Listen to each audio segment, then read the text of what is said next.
pinatay ng mga ngayon sa Siba at umurong sa Siba.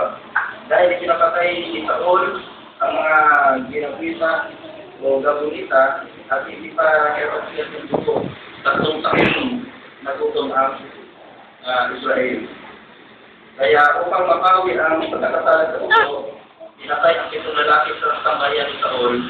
At sa muling nakikipaglaban sa mga Pilisteo, gaya na marorata natin sa 2 Samuel 21:17 na ililigtas o nailigtas ni Abisai David, ng kanyang pamangkin.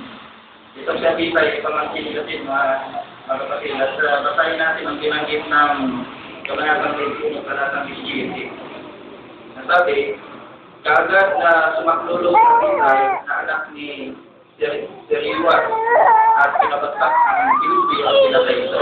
At kung nakikinig sa kanya, nalito kami, huwag na lang lumabas, nakasama namin sa pagbabago ng Panginoon mo na mapatay ang lasaran ng Israel. So sa pagkakataon yun, niyang magiging na kawal ay sa pagpapay sa kasunod at Pilipino. Kaya sa mga kabanatang ito mga kapatid, malaki yung ating pakinabang. Yamang kapatapos yung aklat ng 2 Samuel, makikita natin dito yung mahusay na halimbawa ng wastong pagkilos at pag-awit.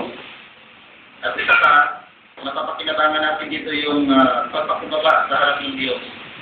Pero, ang isa sa mga punto na pinapakita dito na ang pag-iiganti ay hindi matutulad ng magandang resulta ng mga kapatid.